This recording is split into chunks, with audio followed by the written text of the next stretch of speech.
and welcome to the latest episode of New Dad on Old Movies. I'm your host, Jason the New Dad, and I'm joined live via terrible Photoshop by my daughter, Indy.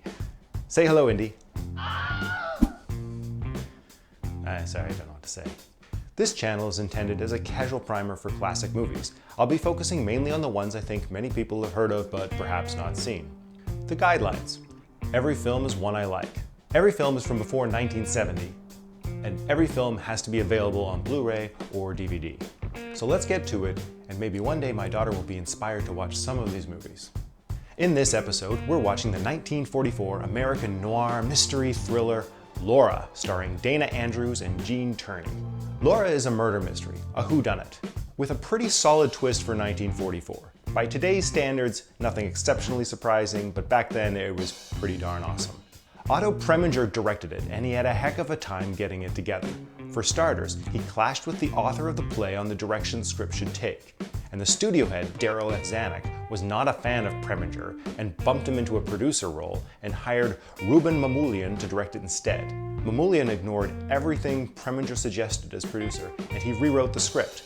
He also seemed to have no idea how to work with actors, and it showed in the footage. After reviewing the dailies, Zanuck fired Mamoulian and rehired Preminger as director. But then Zanuck still wouldn't leave it alone and reshot Preminger's ending, which thankfully tested so poorly that Zanuck was forced to concede that Preminger's version was better. And thank heavens, because Laura was nominated for 5 Academy Awards and won 1 for cinematography. And you can tell, look at those blacks, those whites, those grays. I should have a cinematography guy on here. Anyway, let's get to the setup.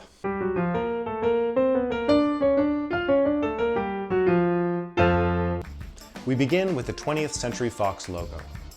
Rest in peace, 20th Century Fox. Then we have credits over top of a painting of the titular Laura. A narrator says he will never forget the weekend Laura died. He introduces himself as Waldo Lydecker. Why isn't he on camera? Where's Waldo? Sorry. Lydecker is writing Laura's story when he is interrupted by Detective Mark McPherson. Lydecker watches McPherson as he scrutinizes the clock.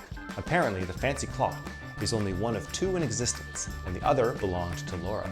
The detective picks up something he shouldn't, and Lydecker finally has some diegetic sound, calling McPherson into the next room, where Lydecker is having a bath. Lydecker says he was questioned yesterday about Laura Hunt's murder, and reads his statement. When McPherson expresses suspicion that he would write his statement down, Lydecker says he doesn't like being misquoted. After way too long a time, McPherson introduces himself, and Lydecker recognizes his name. Apparently, McPherson was involved in a heroic takedown of a vicious gangster, getting wounded in the leg as a result. I'm grateful the Hays Code prevented this movie from showing lanky old Lydecker in the buff. Okay, brief Hays Code sidebar. The Hays Code was the nickname for the Motion Picture Production Code, which began in the 30s and lasted until 1966-ish. It put all sorts of moral restrictions on what could be seen on screen, which is why there's no nudity or gore or swearing. And also why people really seem to love 70s movies so much, because they were finally free of those restrictions. So anyway, you couldn't show men's naked bits, which is the relevant part here. McPherson expresses another suspicion, that years ago, Lydecker wrote a column describing a murder exactly like Laura's just 2 days ago. You said Harrington was rubbed out with a shotgun loaded with buckshot. The way Laura Hunt was murdered night before last. Yeah, shotgun blast. Lydecker wants to come with McPherson on his investigation because he... Murder is my favorite crime. Likes writing about murder. And he accepts that he is also a suspect. While McPherson plays with a child's toy, Lydecker starts rambling about his innocence, and kinda weirdly. McPherson asks the ultimate question. Were you in love with Laura Hunt, Mr. Lydecker? And Lydecker responds. Laura considered me the wisest, the wittiest, the most interesting man she'd ever met. Oh, don't be modest, tell us more. She thought me also the kindest, the gentlest, most sympathetic man in the world.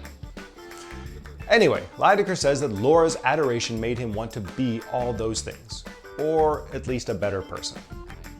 We fade to the street where McPherson and Lydecker exit a cab and enter a building. Inside, they meet Laura's aunt, Anne Treadwell, played by Judith Anderson, who famously played the vile housekeeper Mrs. Danvers in Rebecca. And they meet Laura's leech of a boyfriend, Shelby Carpenter, a gorgeous young Vincent Price. Shelby claims Laura was going to marry him, a claim that Lydecker disputes. So who killed Laura? Was she really engaged to Shelby? Just how creepy can Lydecker get? Find out in Laura! Vincent Price steals every scene in every movie he's in, and dang is he dreamy in this one. Hard to believe he became a horror icon. I have two terrific recent possibilities.